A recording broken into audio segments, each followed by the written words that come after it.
Ralph Nader, please don't run. You're too good for politics.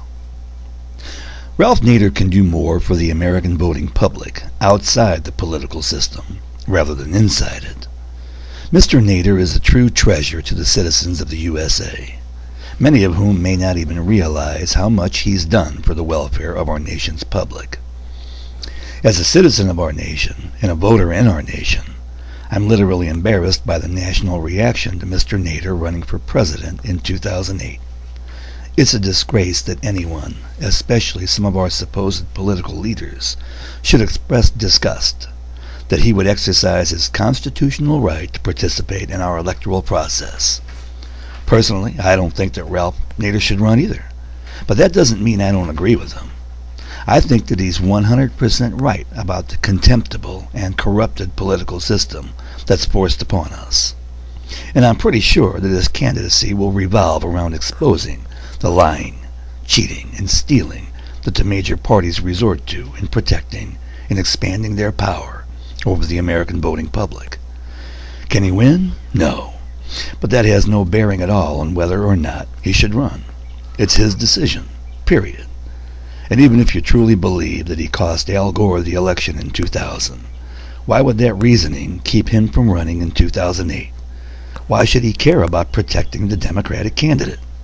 His position is that no matter which major party candidate wins, you and I, the common citizens, are going to be the losers again. Staunch Democrat voters and staunch Republican voters should understand this point. Ralph Nader is not looking for your vote. Save your vote for your preferred major party candidate. He's seeking the votes of us, those of us who are fed up with both of the major parties and the political system that they offer us. These are the voters who supported Nader in Florida in 2000. The votes of people who rejected Al Gore as president.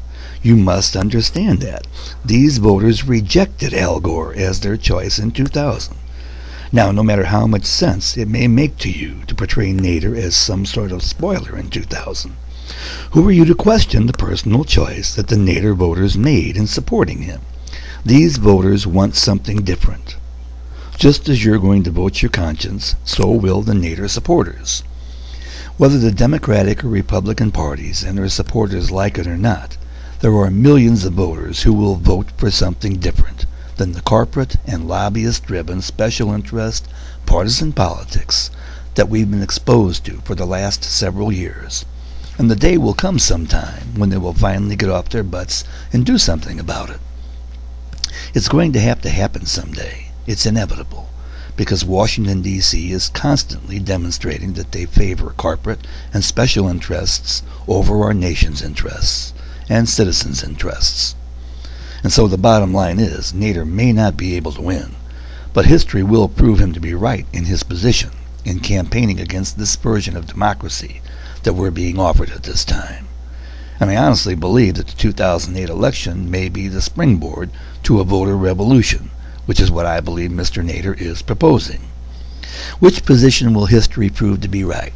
The major party candidates' positions are, on the one side, that there's little wrong with the system, and the other side claims that the system is broken, but can be repaired from within the system, and they have the candidate who can and will fix it. Or will it be Ralph Nader's position, that the political system is not only broken, it's broken beyond repair, and the voting public must reinvent the system? I've been around long enough to have strong doubts about seeing change in Washington, D.C. anytime soon, especially if we are depending on them to reform themselves.